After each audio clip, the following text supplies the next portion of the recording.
اس کا ایک ہی جانی دشمن تھا روس میں.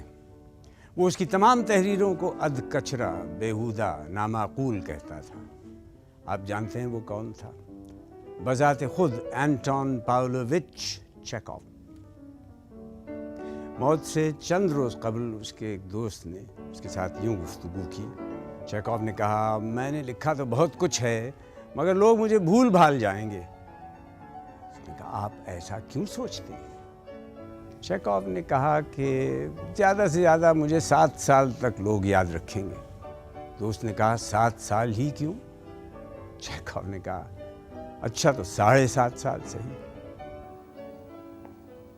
آج اس کا قلم خشک ہوئے 100 سال سے زیادہ ہو چکے ہیں، لیکن عالمی ادب میں اس کا مقام برابر بلند ہوتا چلا گیا.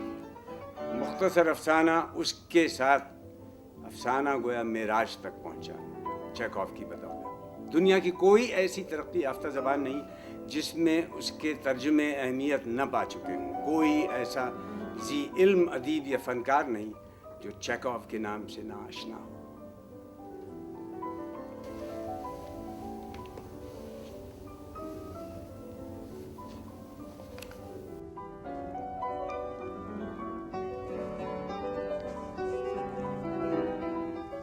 وہ بہت مزے کی رات تھی جب ایک سرکاری دفتر میں کام کرنے والا کلرک ایوان ڈیمیٹرووچ چریاکوف تھیٹر میں دوسری قطار میں بیٹھا ڈرامہ دیکھ رہا تھا. وہ اسٹیج کی طرف دیکھتے ہوئے خود کو دنیا کا سب سے خوش نصیب آدمی تصور کر رہا تھا کہ اچانک اس کی سانسیں اکھڑ گئیں، آنکھیں بند ہو گئیں، وہ اپنی سیٹ پر دوہرا ہو گیا اور ایک زوردار چھینک کی آواز گونجی. اسے چھینک آ گئی تھی. ہر کسی کو اپنی مرضی کے مطابق چھینکنے کا حق ہے. کسان ہو یا پولیس والا یا کاؤنسلر، سبھی چھینکتے ہیں. چریاکوف کو بھی پریشانی نہیں ہوئی. وہ جیب سے رومال نکال کر اپنی ناک صاف کرنے لگا اور ایک شریف آدمی کی طرح اس نے گرد و پیش دیکھا کہ کہیں کسی نے اسے چھینکتے ہوئے تو نہیں دیکھ لیا. تب اسے پریشانی ہوئی جب اس نے اگلی صف میں اپنے بالکل آگے بیٹھے ہوئے ایک ٹھگنے قد کے بوڑھے آدمی کو دستانوں سے اپنی گردن صاف کرتے ہوئے دیکھا. وہ کچھ بڑبڑا رہا تھا. چریاکوف نے اسے پہچان لیا. وہ وزارت مواصلات کا سول جرنیل برازیلوف تھا. میری چھینک کے قطرے اس کی گردن پر، اس نے سوچا. وہ میرا افسر تو نہیں لیکن پھر بھی برا لگتا ہے، مجھے معافی مانگنی چاہیے. دھیرے سے کھانستے ہوئے وہ آگے کو جھکا اور جرنیل کے کان میں سرگوشی کرنے لگا. جناب عالی، بے حد معذرت چاہتا ہوں، وہ چھینک جان بوجھ کر میں نے نہیں ماری. اس کی بات مت کرو، جرنیل نے جھڑکا. مجھے معاف کر دیجئے، یہ ارادتاً نہیں تھا. تم خاموش نہیں رہ سکتے؟ مجھے ڈرامہ دیکھنے دو. اس کے بعد چریاکوف ڈرامے سے محظوظ نہیں ہو سکا. رہ رہ کر اسے اپنی حرکت یاد آتی رہی. وقفے کے دوران وہ جرنیل کے آس پاس منڈلاتا رہا. اپنے خوف پر قابو پا کر وہ آگے بڑھا اور بدبدانے لگا، جناب والا، آپ تک میری وہ چھینک معاف کیجیے گا. آپ جانتے ہیں میں نے جان بوجھ کر. اچھا وہ تم ہو، تم دفع ہو جاؤ یہاں سے، جرنیل نے بے صبری سے نچلا ہونٹ کاٹتے ہوئے کہا. چریاکوف اسی مخمصے میں الجھا اپنے گھر تک پہنچا.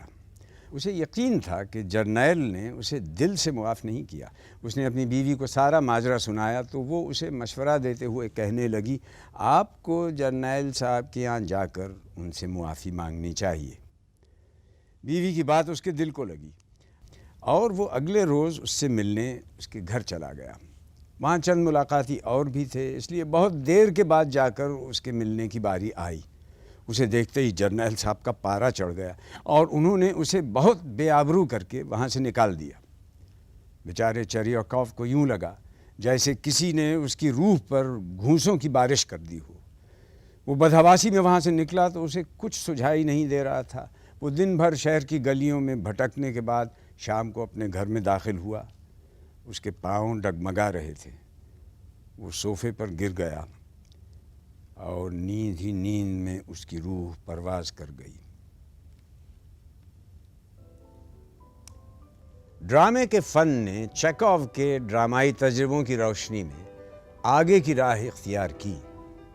وحدت ثلاثہ یعنی مقام، وقت اور عمل کی اکائیوں کا تصور باطل ہو گیا۔ غیر معمولی شخصیت کی ہیرو سٹیج سے اٹھ گئے۔